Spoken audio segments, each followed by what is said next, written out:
Okay, you guys, let's pull up the schedule for the week. So we've got some problems to do from section 4 today in a web work that'll close on Wednesday. I'm currently constructing a review sheet that we'll work on together in class on Wednesday. Bless you, there's nothing that you do this week will be turned in on Monday for homework. You're doing all this stuff and you're studying, and there's no star problem or anything like that. So you'll come in here on Friday, you'll take this exam. It's designed really to be completed in about 50 minutes, not an hour and 20 minutes, which is how long this class period officially is. So you can plan on that accordingly. I'm not sure how much that'll help, but there you have it. If that said, I will let you hang around for a little while, after 50 minutes, but hopefully you won't need to. So that'll be essentially maybe 8 or 10 questions similar to homework questions. Speaking of homework, are there any questions on the homework that you're putting in the box right now, or you should be putting in the box right now? Or on the web work? Yes? How do we find the point of intersection for the second star problem? Yeah. It's just setting the coordinates linking. Yeah, I sent around an email about this. I don't know if that helped or not. I think it's example, I can't remember. It's 13.6. Thank you. So that's up in here. 13.7.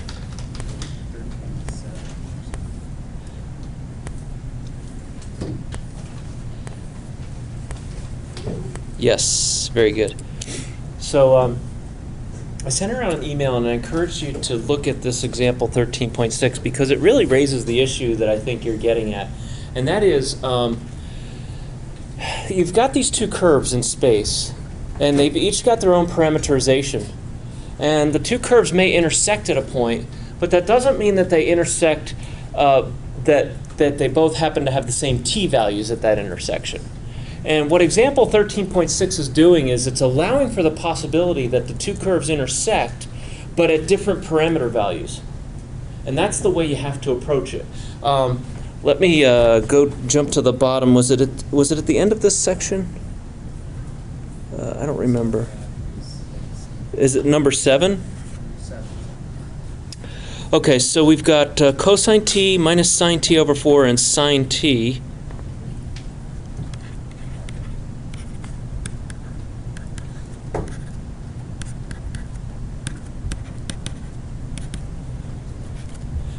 And we've got and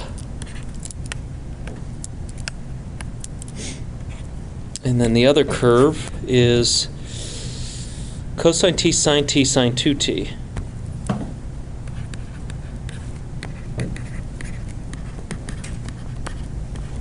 So if you follow the example of that example in the book, what you should do is try something like cosine u equals cosine t minus sine t over 4, not t, but u, equals sine u, and then, good Lord, there we go, and then sine t equals sine, wow, I am just really good today, sine u, and then sine 2t. So that's how you should set it up. Maybe put u's in this one and t's in the other one. And then see if you can make sense of any of this. Well, there's no information here. Or very little anyway. So focus on these two guys. And I guess what I would be tempted to do would be I note here that sine u appears in both of these equations. So maybe I'll try to take this and shove it in up there. Minus sine 2t over 4 equals sine t, something like that. And there's an identity for sine 2t. Is it 2 cosine t sine t? Does that ring a bell, anybody?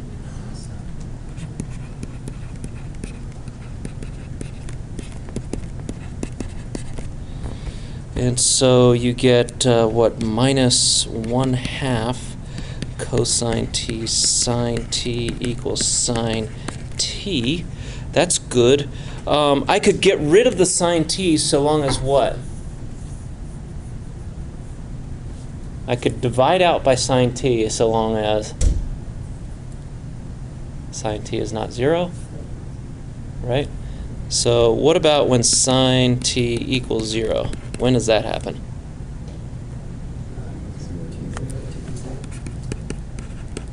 N pi? N pi, where n is an integer. So as long as I account for that situation, I can divide it out, and I'm left with minus 1/2. Yeah, I'm left with minus 1/2 cosine t equals 1. There are no solutions to that, right? Okay. So this is a strong hint. I mean, so if I have any prayer at all, I've got to have this, right? Okay, so maybe I come back down to this thing now, and I have sine u is equal to sine 2n pi, right? And what's sine 2n pi? 0, no matter what n is. So now I have sine u is equal to 0, and u is equal to n pi, right? Doesn't have to be the same n, so maybe I'll call it m pi. And so I can do t equals n pi and u equals m pi. That's a lot of intersection points. You can just pick one. 0, 0. Okay, or 0. T equals 0. And it just so happens that, in fact, these two guys do agree when t is equal to 0, when t is equal to pi, when t is equal to 2 pi, negative 2 pi. You didn't have to go through all that. If you just eyeballed a t, that's fine. Okay, I just wanted to sort of go through that so you could see a more systematic approach. That said, there are really no systematic approaches for solving systems of equations like this that are nonlinear. Okay, these are nonlinear systems of equations. What you're used to solving in algebra, algebra 2, etc., are systems of equations, 3 unknowns, but they're linear equations, and you can literally just plod through them. You can solve for one, substitute into the next, solve for one, substitute into the next, yada, yada, yada. With nonlinear equations, all bets are off. You have to use the full extent of your mathematical knowledge to try to solve nonlinear systems of equations. And even then, they may not have solutions, or they may be impossible for you to figure out using techniques of algebra that you're already familiar with. So nonlinear equations can be frustrating, but they're kind of fun too, because they're sort of like puzzles, right? You try to look for things that are kind of connected in a way. Like when I saw this connection right here, when I saw this sine u is equal to this guy, I figured, well, maybe if I stick this guy in here, I can get somewhere, and that's what I did. But there's no real recipe. Okay, but yeah, that's an excellent exercise for understanding how the parameters of one curve are not really related to the parameters of another curve. Other questions? Oh, you know how to do it after that, presumably? Yeah. Right, get the tangent vector in this direction, tangent vector in this direction, dot product gives you cosine, right? Yes? Yeah, I'm pretty confused on the first web work. First web work. Once it sort of gets outside of when you have like cosine squared and sine squared that equal 1. So it kind of takes care of itself. When Come on. But outside of that, with like the e to the certain power, I get kind of tripped up with how to... There was one very tricky one. Is that the one we were working on in office hours last night? Yeah. It's probably worth talking about. I've got a little bit of flex time today, if you don't mind me rushing later. Okay. So I think I just got the network back now. Yay. So it would be in this one? Dang it. This one? Yeah. Yes, got it. Okay. And problem 1. Yeah, okay. Find the arc length of the curve. So the real trick is when you differentiate this thing and you take the magnitude, you find that you get something that's pretty hard to handle, or at least appears to be difficult to handle. Let's look briefly at that then. So the derivative r prime looks like this, 2 root t, and yours probably looks a little bit different, but the algebraic trick is the same. 2e to the 2t, negative 2e to the 2t.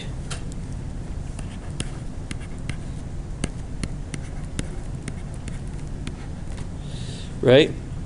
Okay. Negative, thank you. Yes, that's important. R prime, let's do, yes, square root, that's what, 4, 2, 8 plus 4e to the 4t plus 4e to the minus 4t square root. And that's probably where the wheels ground to a halt. Yeah. Good, okay. So there's an interesting algebraic trick here. Actually, there are a couple of algebraic tricks that I'll share. I'll share both of them with you. Okay, so I think I can rewrite this as 2e to the 2t plus 2e to the minus 2t squared square root. That's what I'm trying to figure out. Must be 2 root 2.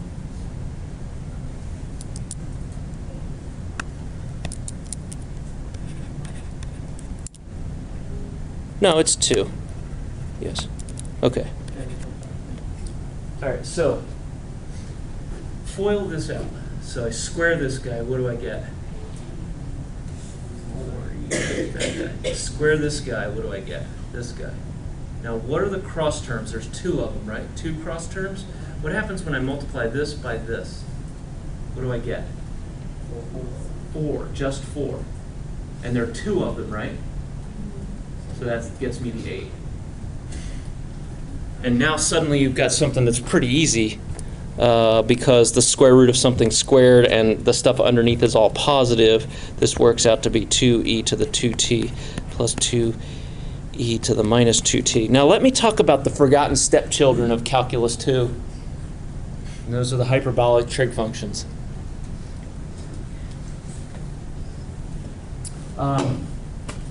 Those two could be helpful here.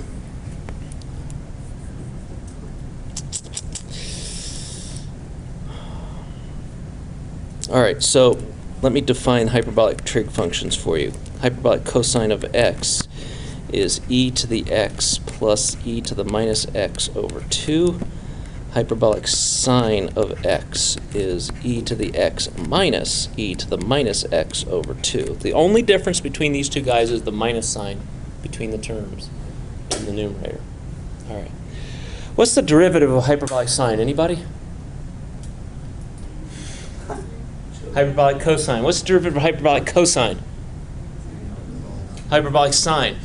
No minus sign involved. So these functions are actually a little bit easier to manage than the regular trig functions, where the regular trig functions, when you differentiate cosine, you have to memorize the fact that there's a minus sign involved, right? Go ahead. Hyperbolic cosine, hyperbolic sine. What about them?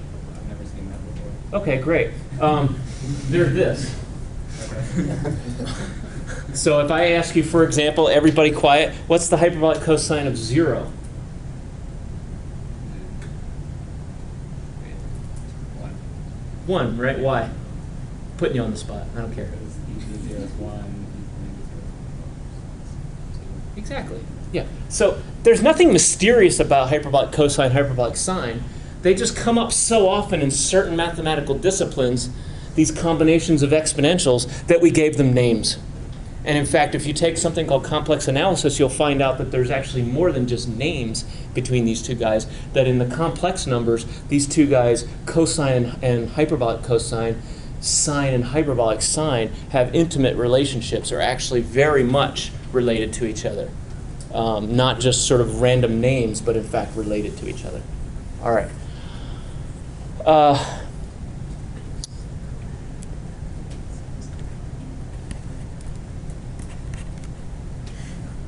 I think this is 4 hyperbolic cosine of x.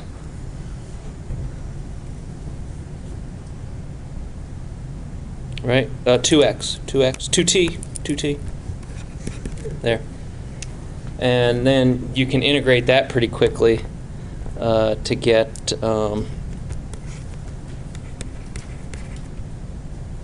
4 cosh 2t dt is 4 hyperbolic sine 2t, and then there's an extra factor of 2 out there, so you get the idea. So if you memorize these things and play around with some of these exponential identities, that could save you a little bit of time. What's the hyperbolic sine of 0?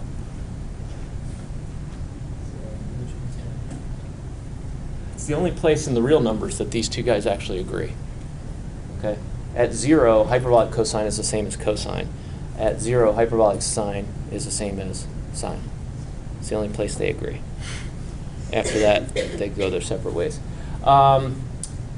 You know, this algebra, it might be worth playing around a little bit with this algebra too and seeing if you can get anywhere with that. You can, but I'm not going. I've already spent enough time on this problem.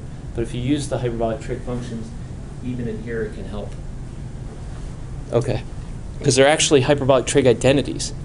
Like, for example, 1 plus hyperbolic cosine squared x is equal to hyperbolic sine squared x. Stuff like that. So there are angle sum identities, all kinds of stuff. All right. Other questions? Yes. I had trouble with the first written one, but I mean, it was I'm sure it's not like a universal problem. I don't know if I didn't approach the problem correctly, but I got the dimensions of the ellipse and like the inclination, and I'm having trouble parameterizing it? Parameterizing. Mm-hmm. But, I mean, that's not something that you necessarily have to spend class. All right. Yeah, I think for the sake of time, I am going to move on. But talk to me right after class. Okay. Other questions? I think I'm done with questions. Okay. Because I realize I'm 20 minutes in now, and we do actually have to do some of today's lecture before I turn you loose on the problems.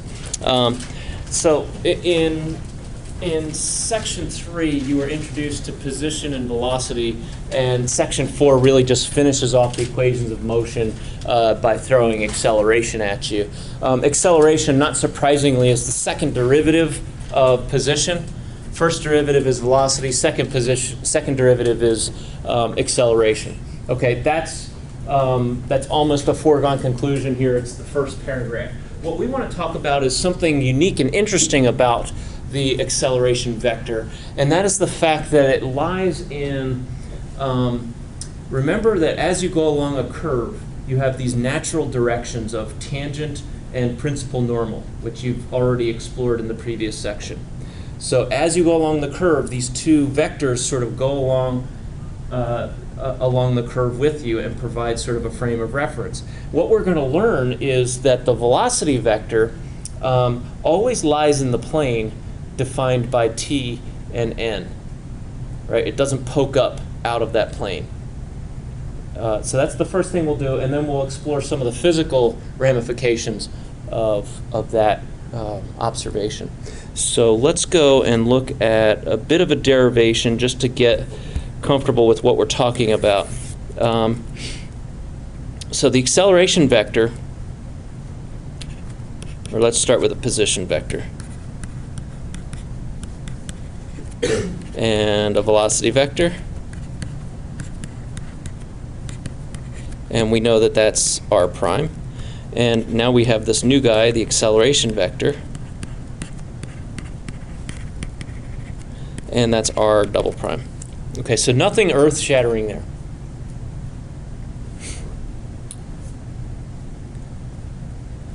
Okay, I'll do a bit of a derivation for you. We will show that A lies in the T-N plane at any point along the curve.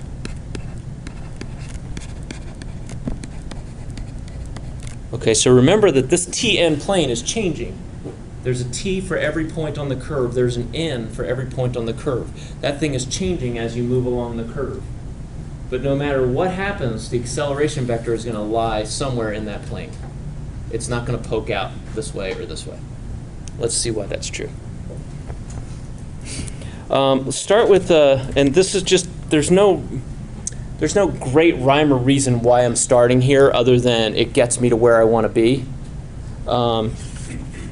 Start with a familiar definition of T. T is just the normalized tangent vector, r prime over the length of r prime. That should ring a bell because that's stuff that we've already done in this chapter.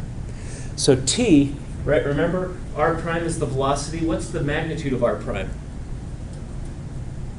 Speed, right? So the velocity vector divided by the speed is this unit tangent vector along the curve. Okay, r prime times t is equal to, the magnitude of r prime times t is equal to r prime. What I want to do is I want to differentiate this thing. If I differentiate this thing on the right-hand side, what do I get? Well, r double prime, duh. But what is that? Acceleration. Okay, so on the right-hand side, I get this thing that I'm actually interested in exploring. On the left-hand side, it's a little more complicated. It's r prime prime, so magnitude of r prime, all prime, times t plus r prime, or the magnitude of r prime, excuse me, times t prime. Where'd that come from, that mess on the left-hand side? That's the product rule, right? Both of these guys depend on the variable t, even though you can't see it. They both depend on t. This is a function of t. This is a function of t. Derivative of the first times the second plus the first times the derivative of the second, product rule. Got it? Good. Okay, moving right along then. Let's see, I want to introduce, not quite yet. Recall that n is t prime over the magnitude of t prime. Yeah. So the principal normal vector, you get, it's actually a fairly nasty calculation, as many of you know. You get by differentiating t and then dividing by the magnitude of the derivative of t, which is pretty messy. And that's the principal normal vector. I'm going to use this little guy to get rid of this t prime right here.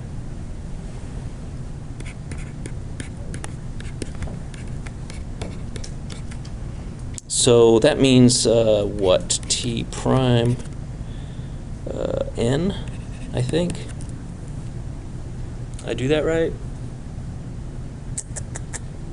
Yeah, so the t prime became, the t prime here became these two guys. Okay? Okay, next step. Does anybody remember the definition of the curvature?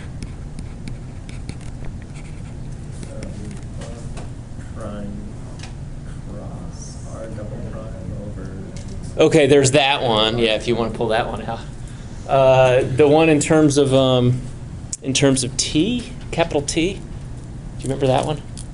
It's not the one that you actually use to calculate. It's the one that you use for theory, and that's what we're doing here. We're in theory land.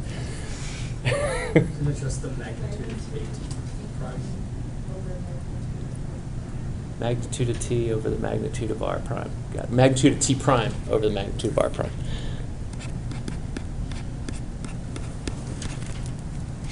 Okay, so if you didn't remember that, that's okay, but that's how it's defined. Let's go back in here, r prime prime t plus r prime. Okay, so now what we're going to do is we're going to replace the magnitude of t prime. Well, what can we replace it with, given that we've just recalled this curvature thing? Kappa times magnitude of r prime. Okay, good. And all of that's still equal to a. Almost there.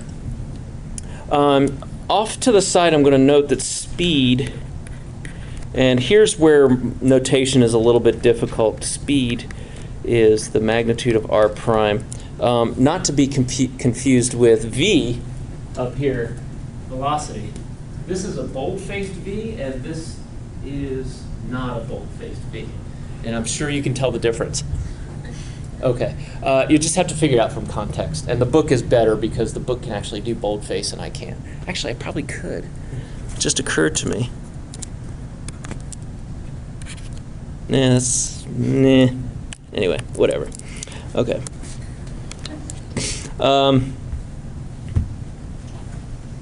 So I'm going to use little v here to indicate speed. And just recognize that there's a little bit of ambiguity there in the use of that symbol. So that's v prime t plus v squared kappa n equals a. And I'm done. I've just shown that a lies in the Tn plane.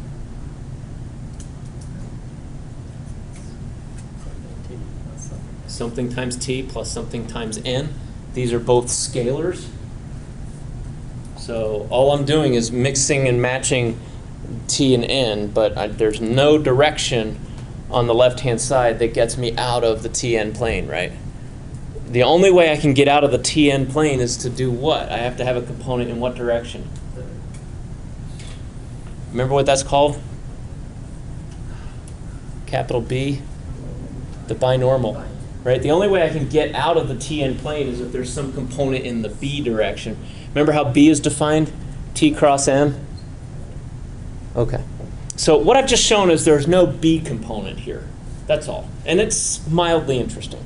Is that formula ever like important, or like that specific formula, is that going to be used? Yeah, in fact, that's kind of what the rest of the period is about, is just employing this particular formula.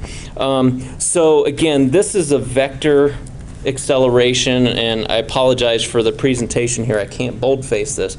But what we're going to do is we're going to define the tangential component of acceleration to be v prime, and the normal component of acceleration to be kappa v squared. Where did those guys come from? They're just the coefficients, right, on t and n in that previous expression. Yes? Those are the scalar v. Those are scalars. It's really important to note that, absolutely. These are scalar quantities. And they describe the tangential component of acceleration and the normal component of acceleration, the magnitudes of those. Good. All right. And then if you want to make those vectors. Then you have to put them back in here. So this is the vector. Yeah. This is That's the direction. That's the tangential component of A and the normal component of A. And there is no binormal component, which is about the only interesting thing that derivation shows. There's no a priori reason to believe that there wouldn't be a binormal component, and yet there isn't. All right. Okay, what do we do with this? Well, first things first, there are some useful formulas which I'm not going to derive, but they're in the book. You can compute these a little bit more easily using these formulas.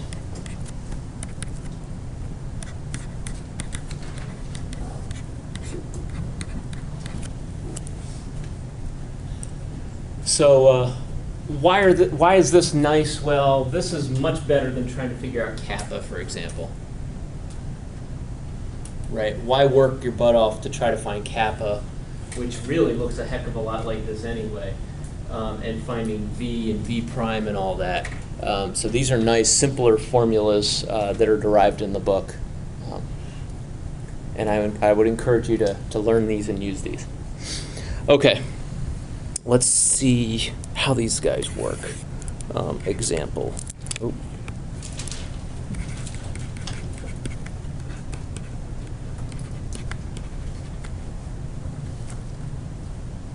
Circular motion, let's say.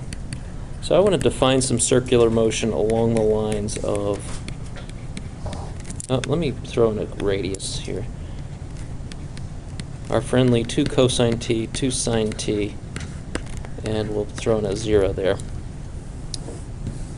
Circular motion. This is some particle, and time is just going on and on. Starts at 0 and just goes on and on. So this particle just goes around the circle in perpetuity.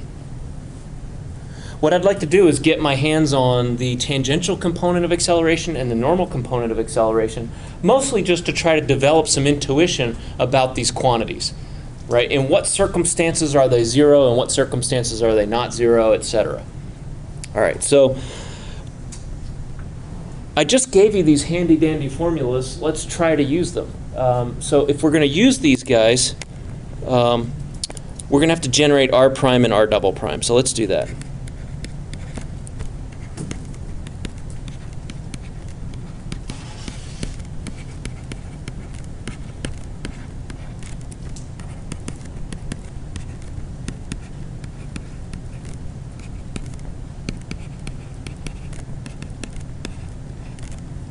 Okay, everybody okay with that? All right, let's try to compute AT, for example. So you can see by the formula up above, that involves me computing the dot product of r prime and r double prime. Can you do that in your head? And if so, can you tell me what the answer is?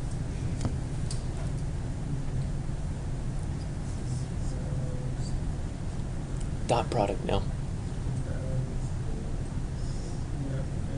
0, 0, 1. No, 2. It's entertaining. 4 sine t cosine t. Which is negative Minus 0, 4 0. cosine t sine t plus 0 is 0. I know. It's an unusual answer. 0. Over the magnitude of r prime, not like it really matters, but magnitude of r prime? 2. Yes, 2. Okay. Normal component of acceleration, or normal piece of acceleration, I guess. I'm going to use the word component, and that's technically a misnomer because component usually refers to a vector, and this is a scalar, but deal with it.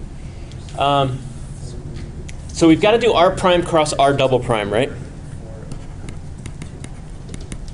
And again, I encourage you to write your r and your derivatives of r in a stack like this, because then when it comes to computing this cross product, these two guys are all ready for cross product action.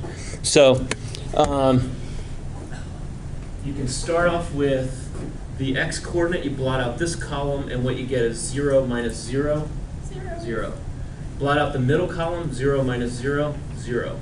Blot out the third column, non-trivial. Okay, so let me write in the first two. Okay, the last one is 4 sine squared plus 4 cosine squared. 4. So r prime cross r double prime is 0, 0, 4, and the magnitude of that guy is 4. And we already did the magnitude of r prime, so we've got 4 over 2, 2, whatever that means.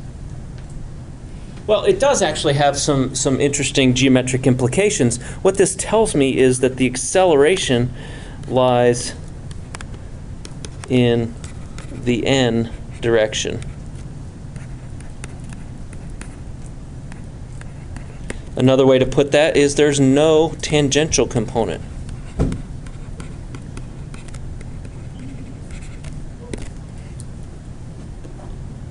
Physicists in the room, does that make sense for circular motion? It does. If you're not a physicist in the room, that's okay. We're now developing some of that intuition. So circular motion, when you break down the acceleration in a circular motion situation, the acceleration is entirely towards the center of the circle. There's no speed up in the tangential direction. All of the speed up, if you will, is towards the center, and that's what bends the thing around the center of orbit. Okay. All right, let's lift this up. So this is a two-dimensional problem, essentially, and we've been there and done that. Let's lift this up a little bit into a higher dimension.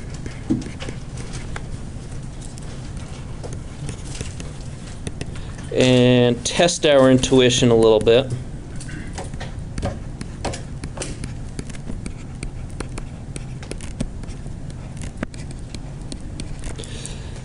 So now instead of just running around in circles in the plane, I've added a z component that causes the height to grow with t. And it grows in a fairly controlled fashion. It grows just by t. Let's do this all again.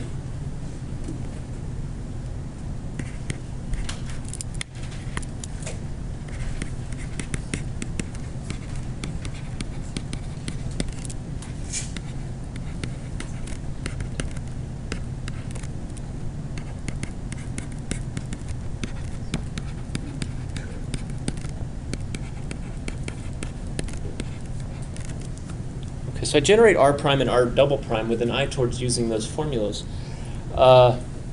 Before I go on, any predictions about the tangential component and the normal component and how they might compare to the previous exercise? No prediction is a bad prediction.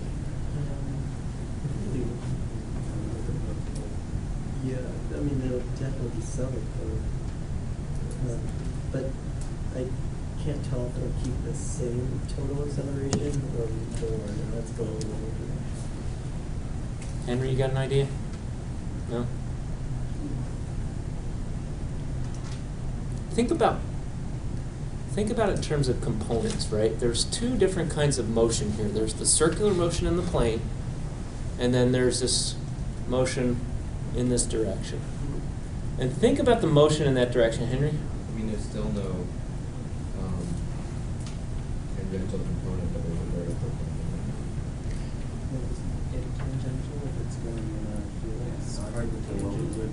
What I want you to do is I want you to get out your vector minds and I want you to separate out those two kinds of motion.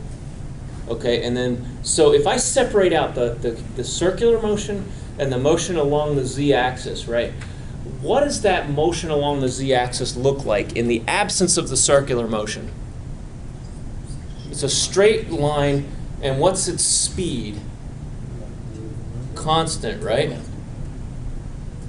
Does that help? So is it going to be the same normal? It's going to be the same. Just with a new. Because all I did was I threw in this constant speed in the z direction, right? And, you know, if I happen to be looking at suppose I happen to be looking at this particle and me and the particle jump off of the xy plane and we're going at the same speed, right? And I'm staring at this thing, what does it look like to me? It looks like a circle. And there's no acceleration that's different from what it was when it was sitting in the plane. Okay, so let's confirm that. So we'll get our hands on AT. That's r prime dot r double prime, right?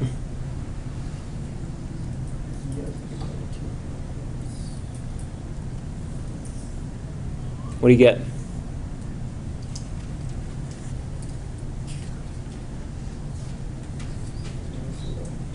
Still 0, yes. Magnitude of r prime? Not that it matters. Root 5. Yes, root 5. Okay, let's do an, and that's 0. Now we need r prime cross r double prime. Okay, a little bit different here. Blot out the first column and I get, what, 2 sine t? Blot out the middle column and I get 2 cosine t plus the extra minus sign.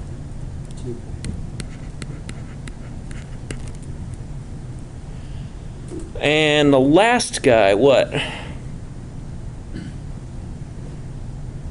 did the same things before. 4? So this guy certainly looks different from the other one. Magnitude?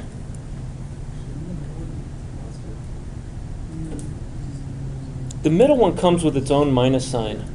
But it also, it's negative cosine multiplied by the. Well, let me just But then stare you at it. subtract that.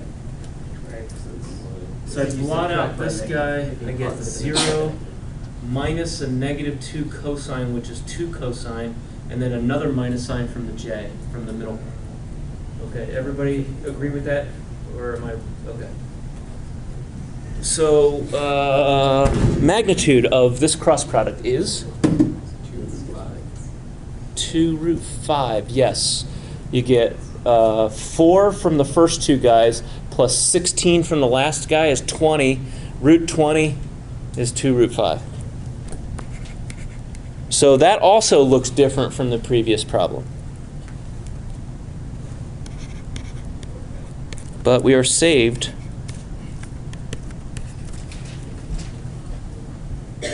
by the root 5 in the bottom, and if you look now, we've got the exact same result. We've got the 2. Okay? Any questions about that? If it's accelerating more, or it's, never mind. It's acceleration. Never mind. Well, Yeah. maybe I can follow up on what maybe was at the front of your head there. It should have more total velocity, not more total acceleration. What if I change the t to a t squared in this helix? What happens? Yeah, so it's still going around in a circle in the plane, although it is going around more and more rapidly as time goes on.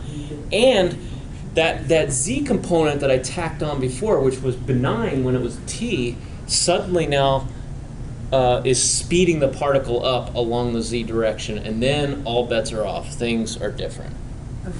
Okay? So the parameterization matters in physics. The geometry of the thing, you know, it's actually the geometry is affected here as well, but you do have to sort of distinguish between the geometry and the physics. So if I put a t squared in there instead of a t, all of this stuff changes, and suddenly there is an acceleration. Sorry, not in the z. Well, there is an acceleration in the z direction, and suddenly there are going to be tangential components and normal components, and it's going to be a messier problem. Okay, let's keep going. What I wanted to do is so there's a distinct lack of physics at the back of this particular section. And so I'm going to throw a type of problem at you right now that I want you to learn and understand. And I'll probably throw one on the review sheet, maybe 2 on the review sheet as well for Wednesday. And I might hit you with some topics from this kind of problem on the exam. So let me be less mysterious and talk about what this kind of problem actually is. So like I said, the problems at the back of the book here are fairly boring. If you look at 1 through 4, how do you do problems like that in broad strokes? Exactly like we just did. Pretty much, right? Find r prime, find r double prime, find at, an, yada, yada. Okay, what about 5 through 8?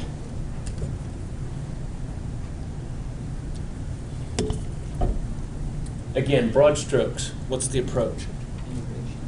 Integration, right? You're given an a, you need to find v, and then you find r, excuse me. So you get an a, you go v, you go r. To go up each rung, you have to integrate, right? Each time you integrate, you're going to introduce undetermined constants. There's enough information in these problems to let you find those undetermined constants, and in the end, what you find is the position, and all you had to begin with was the acceleration. Okay, very similar to what you did in Calc 2, except now you're doing it in each coordinate.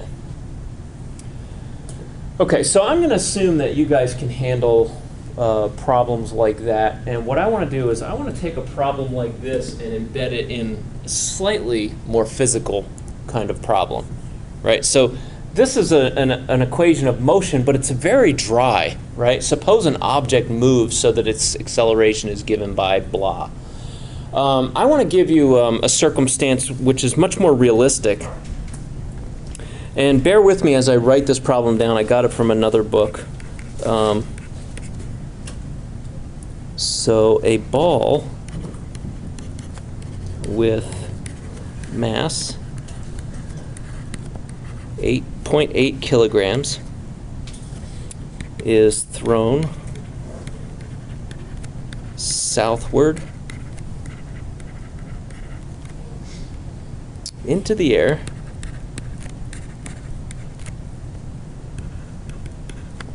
with an initial velocity. Oops, I think I mean speed. Yes.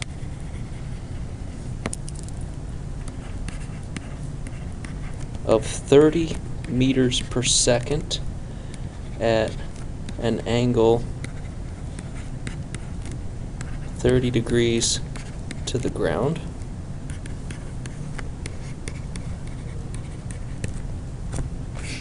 Okay. At the same time, a westerly wind applies a force of 4 newtons to the ball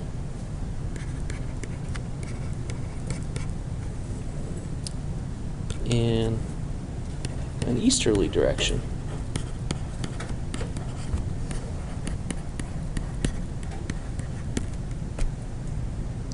What else? Okay, where does the ball land?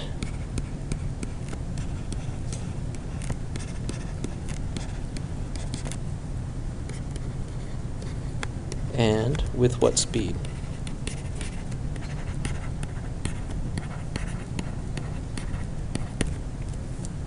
Okay, so there you have my lengthy word problem. Let me describe for you the physical situation. So 0.8 kilograms, I don't know, that's probably a little heavier than a baseball, but think baseball. That's south, that's convenient. So that's the south direction. I take the ball and I throw it, right? 30 meters per second is probably faster than I can throw. But 30 meters per second with a slight incline, slight 30-degree incline to the ground. So this ball just shoots up like that and then comes down. Now, as is typical in Walla Walla, the wind is coming out of the west, usually southwest, but westerly. You can imagine what's going to happen to that ball if I throw it. The wind is going to push it a little bit off of its southerly course. It's going to end up a little bit east of where I am. What we'd like to do, and what we can do now that we have all of these vectors and all these techniques, is we can actually figure out where that ball is going to land and how fast it's going to be going when it hits the ground, which is definitely more than you could have done in Calc 2. So let's see how this works.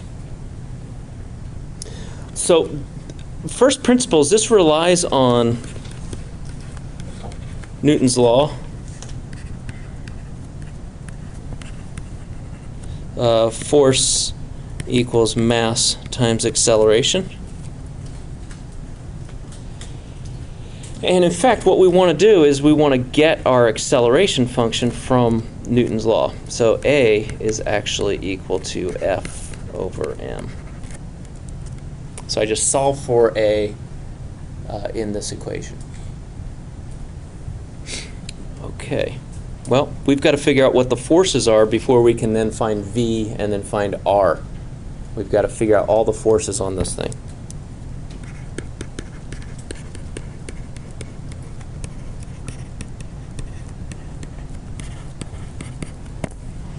All right, so we've got A, which is our acceleration vector, and we've got to fill in 3 things. We want to figure out the force in the x direction, the force in the y direction, and the force in the z direction. So why don't I put together a coordinate system for you.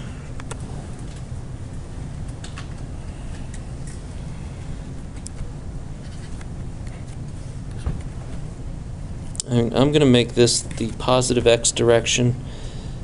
I'm going to make that the positive y direction, and z is coming out of the board towards you, and z represents height.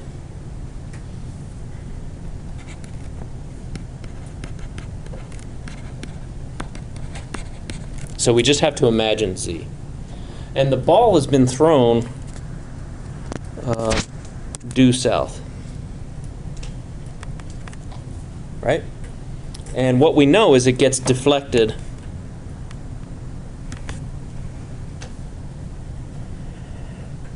and lands somewhere there, right? And that's what we'd like to figure out.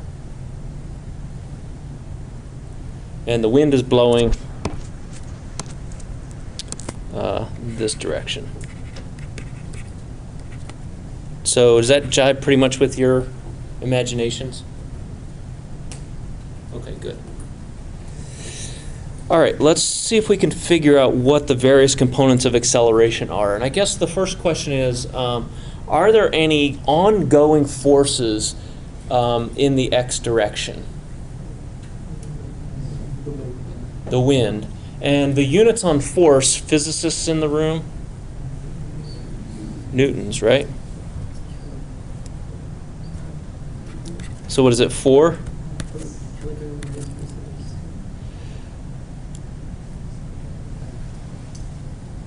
Okay. Yeah. How about in the y direction? Any sustaining forces in the y direction? There's air resistance playing. Which we'll ignore. And finally, in the z direction, the height. Gravity. Nick? Gravity. Gravity, exactly. And what's the force of gravity? The force due to gravity on this object? It's 9.8, which we'll call g, but is that all of it? Multiplied by m. So it's actually mg, and let's talk about the sign, S-I-G-N.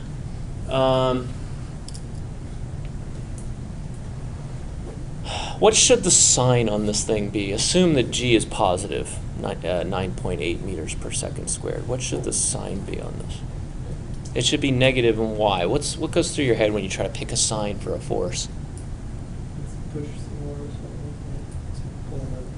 Is it moving this thing? Is it tending to push the thing? Is it helping it along the positive direction, or is it hindering its progress in the positive direction? Well, up is the positive direction, and g is opposing that. It's trying to pull it back down. So that's negative. In fact, we could have the same discussion about the 4 newtons. Should that be plus 4 newtons or minus 4 newtons? It's plus because it's helping it along the positive x-axis, right? Okay. And I've left something out of this, right? I forgot my 1 over m. Right, remember, acceleration is force times 1 over m. And I can actually wipe out my m at this point. 4 divided by m, which is 0.8, is 5. And minus mg divided by m is just minus g. And I'm going to carry along the g mostly because I don't feel like writing 9.8 all the time. And I'll just drop it in there when I need to. But it's a constant, and it's 9.8. Bless you. Okay. We're in good shape now. We've got an A that describes the dynamics of this situation. Let's find V. So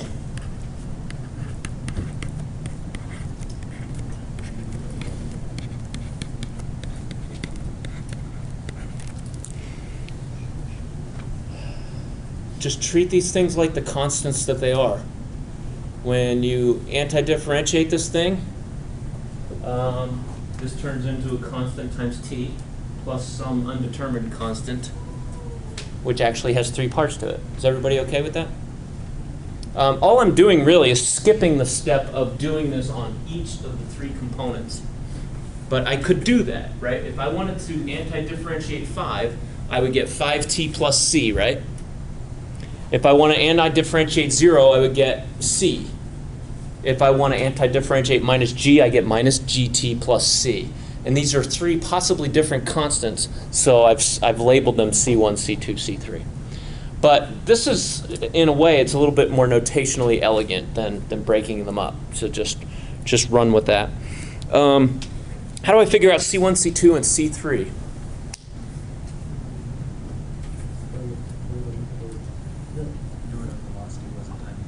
We know the velocity at time 0.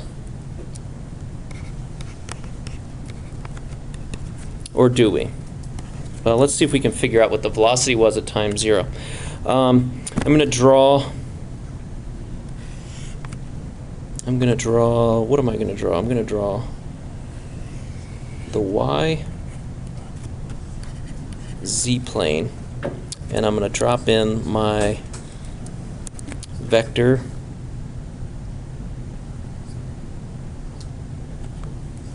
oops.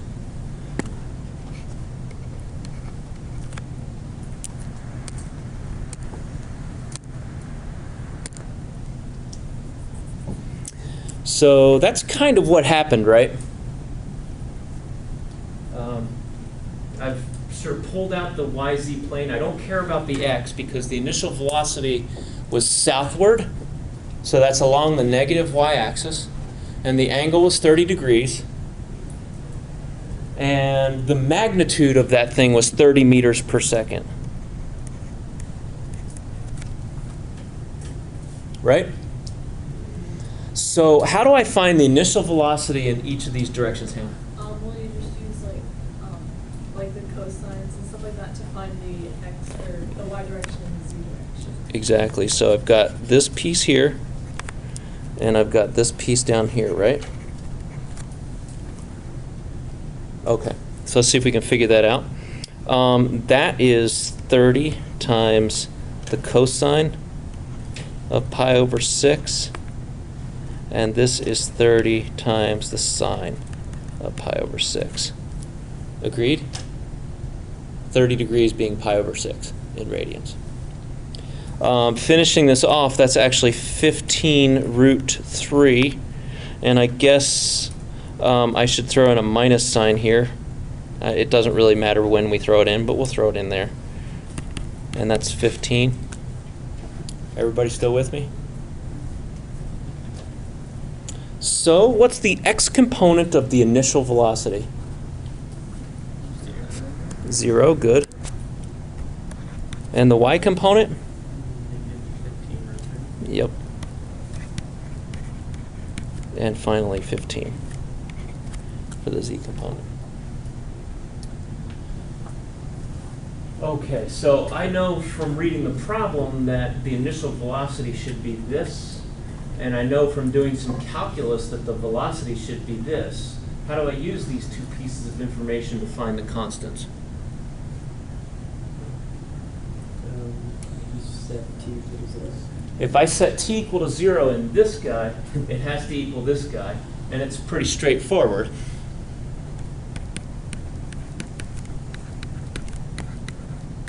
Whenever you have two vectors equal to each other, their components have to be equal.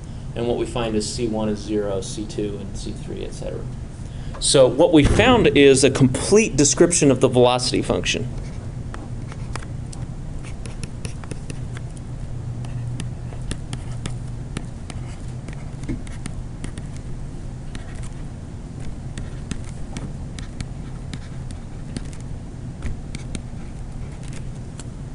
No undetermined coefficients left. Yeah? Do it again.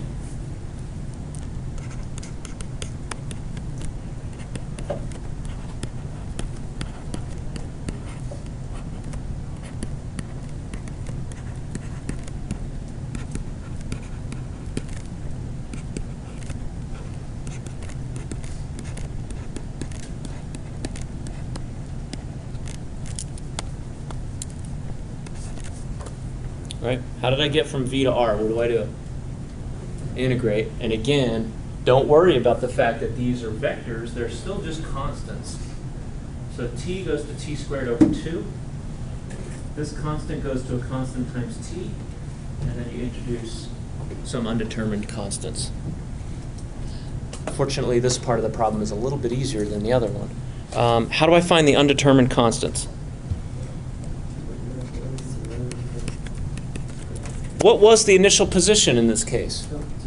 I started out at the origin, and even though I'm maybe, in my description I threw the ball, and maybe the ball was about 6 feet high when it left my hand, but what we're doing is sort of idealizing this. Maybe I raise my coordinate system up to here and not worry about the 6 feet. Okay. So 0, 0, 0. Which means I don't really have to worry about these guys. So there's a complete description of the position function. We haven't begun to answer the questions yet. Okay, go back and read the problem. And what question am I supposed to answer? There are two questions. What's the first one? Where does it land? And what's its speed when it lands? How do you interpret where does it land?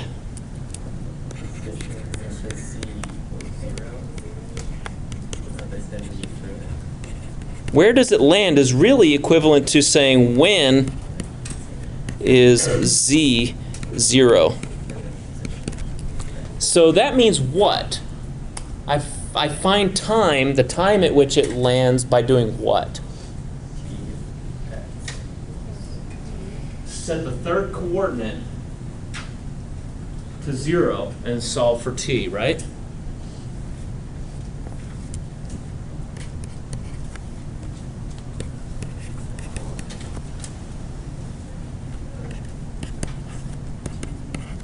Oops, dropped a t. That actually factors a little bit.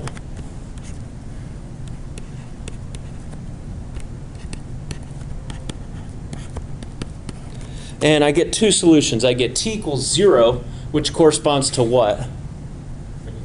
The beginning of the problem, right? When I first threw the ball, the height was 0. And then this other t, which is the one that we really want, and that works out to be 30 over g, I guess.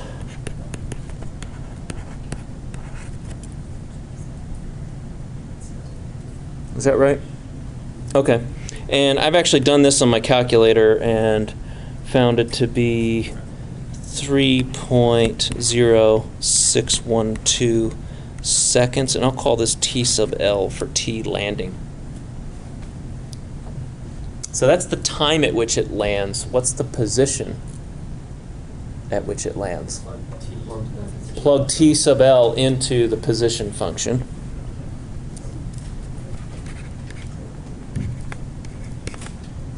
And this works out to be approximately, again, calculator work, 23.43 comma negative 79.53 comma 0.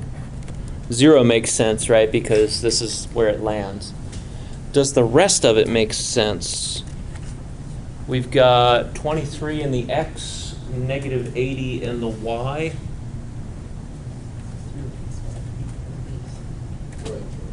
It kind of makes sense, right? If you go back to the original sketch here, right? 80 meters down, 23 meters that way. The wind blew it off course 23 meters. Okay, and that's sort of the thing that you wouldn't have been able to figure out, not easily anyway, back in Calc 2. And then the speed.